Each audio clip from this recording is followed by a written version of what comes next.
राजस्थान के गांव में मनोहर अपनी पत्नी और 15 साल के बेटे अर्जुन के साथ रहता था। सब्जी बेचकर वो अपनी जिंदगी काट रहा था। एक रात अचानक लाइट चली गई। उसका बेटा अर्जुन मोमबत्ती जलाकर पढ़ाई कर रहा था। क्या बात है बेटा, मुझे तुझ पर गर्व है। पापा, मैं बड़ा होकर बहुत बड़ा साइंटिस्ट बनूंगा। मैं आपको एक कमाल की चीज दिखाता हूँ। अर्जुन ने अपने स्कूल बैग से 4 मिरर निकाले और मोमबत्ती के चारों तरफ लगा दिए, जिससे पूरे कमरे में ऐसी रोशनी हो गई मानो किसी राजमहल को बड़ी बड़ी लाइटों से सजा दिया गया हो। ये देखकर उसके माँ बाप अचंभित हो गए।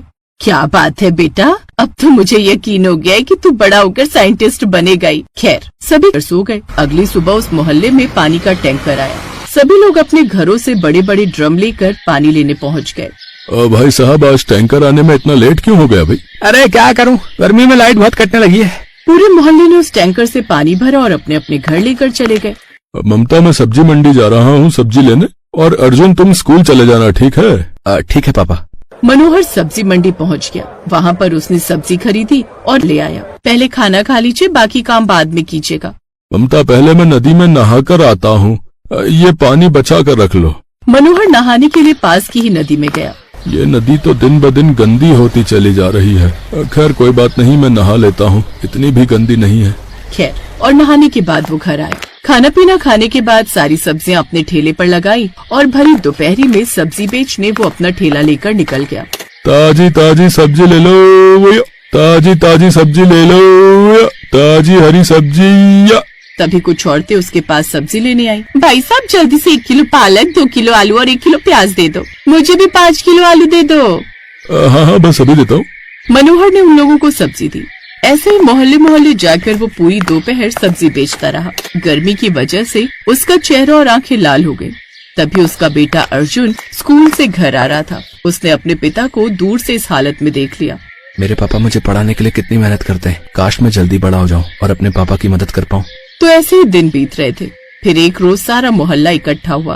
अरे क्या हुआ भाई साहब, आज पानी का टैंकर नहीं आया? अरे कहाँ बेटा, सुबह से हम लोग उसी का इंतजार तो कर रहे थे। अधिकारी को फोन किया तो बोला अब 2 महीने पानी का टैंकर नहीं आएगा। काका, बिना पानी के हम जिएंगे कैसे?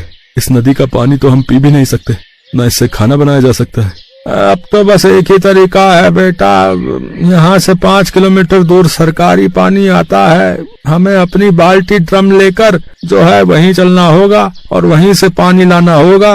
ममता और मनोहर के साथ सारे लोग अपने अपने बर्तन उठाकर पैदल ही पानी लेने 5 किलोमीटर दूर निकल पड़े। तपती दोपहरी में लोग पैदल ही चलते जा रहे थे। लोगों की इस गर्मी में हालत खराब हो रही थी, पर किसी तरह वो लोग सरकारी टंकी तक पहुँच ही गए। अब जल्दी जल्दी पानी भर लेते हैं, मेरी तो हालत ही खराब हो गई। समझ में नहीं आता पानी का ड्रम लेकर हम 5 किलोमीटर वापस कैसे जाएंगे।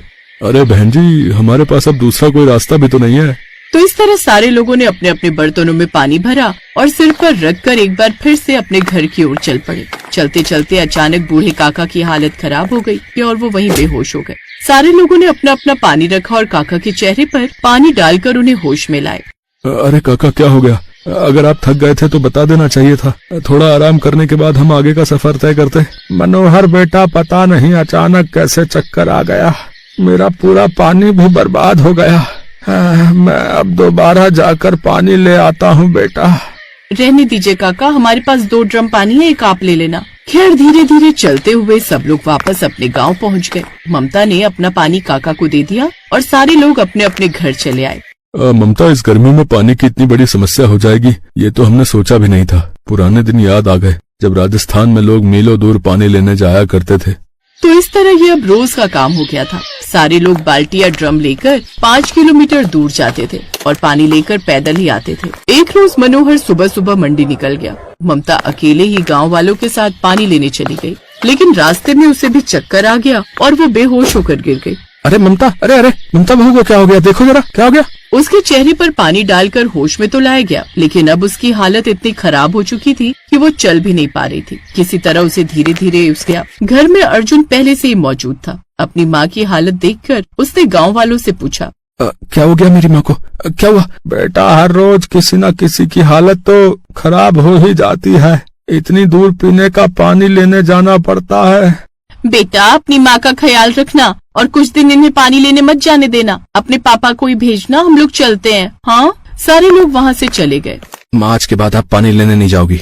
बेटा, तेरे पापा सुबह जल्दी उठकर सब्जी लेने जाते हैं, फिर भरी दोपहरी में उन्हें गली गली जाकर सब्जी बेचनी पड़ती है। अगर वो हर रोज पानी लेने भी जाएंगे तो उनकी हालत तो बहुत खराब हो जाएगी। अपने माँ बाप की और मोहल्ले वालों की यह हालत अर्जुन से देखी नहीं जा रही थी। रात में वो नदी के पास गया और मन ही मन सोचने लगा, अगर मैं किसी तरह इस नदी का पानी पीने लायक बना सकूं, तो इस मोहल्ले की समस्या हल हो सकती है।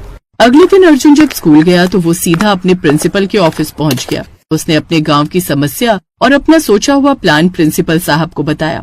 इसलिए सर, मुझे एक बहुत बड़ी बैटरी और कुछ वायर चाहिए, बाकी मैं बना लूंगा। I am proud of you Arjun कि एक सरकारी स्कूल के स्टूडेंट होने के बावजूद भी तुम इतने टैलेंटेड हो। लेकिन तुम तो जानते हो, ये एक साधारण सा सरकारी स्कूल है। हमारी लैब में वो सारा सामान नहीं है जो तुम्हें चाहिए। सर, आपकी जान पहचान के बहुत सारे लोग होंगे, कहीं न कहीं से तो इंतजाम कीजिए। बेटा, अगर तुम्हें सच में खुद पर इतना कॉन्फिडेंस है तो मैं बैटरी और तार का इंतजाम कर दूंगा। छुट्टी होने के बाद प्रिंसिपल साहब ने उसके घर एक बहुत बड़ी बैटरी और तार पहुंचा दिया। रात में अर्जुन ने अपने माता पिता को इस बारे में बताया। फिर उसी वक्त दोनों बाप बेटों ने मिलकर नदी से लेकर अपने घर तक खुदाई की और अंदर अंदर एक बहुत लंबी पाइप डाल दी, जिससे अब नदी का गंदा पानी उसके घर के अंदर रखे एक बहुत बड़े ड्रम में आने लगा, जिसमें बैटरी, तार और कुछ मशीनें मिलाकर उसने वाटर फिल्टर मशीन बना रखी थी। फिर वहाँ से पानी फिल्टर होकर एक दूसरे बड़े ड्रम में आने लगा। वो पानी बिल्कुल साफ हो चुका था। ये देखकर उसके माँ बाप हैरान हो गए। क्या बात है बेटा, तू तो इसी उम्र में वैज्ञानिक बन गया। मैं गांव वालों को इस बारे में बता देता हूँ, अब किसी को इतनी दूर पानी लेने नहीं जाना पड़ेगा। पापा, ये सब मैंने सिर्फ पानी की समस्या हल करने के लिए नहीं किया है, बल्कि आपकी समस्या हल करने के लिए भी किया है। मैंने अक्सर देखा है कि आप दोपहर में सब्जी का ठेला लेकर इधर उधर भटकते रहते हो। मुझे अच्छा नहीं लगता। मैंने कहीं पढ़ा है कि किसी समस्या का समाधान ही एक नया बिजनेस बनता है, तो इसी चीज को हम अपना बिजनेस बनाएंगे। एक बड़ा वाला ड्रम 50 रुपए का बेचेंगे हम लोग। अगली सुबह अर्जुन, मनोहर और ममता ने पूरे गांव वालों को बुलाया और अपनी फिल्टर मशीन के बारे में बता दिया। गांव वाले उनसे पानी लेने के लिए तुरंत मान गए। मनोहर बेटा, तुम्हारा बेटा तो बहुत समझदार निकला। पानी की तो सारी समस्या ही खत्म हो गई। 50 रुपए का बड़ा वाला ड्रम ज्यादा महंगा नहीं है, क्यों मोहल्ले वालों? है? हाँ हाँ बिल्कुल।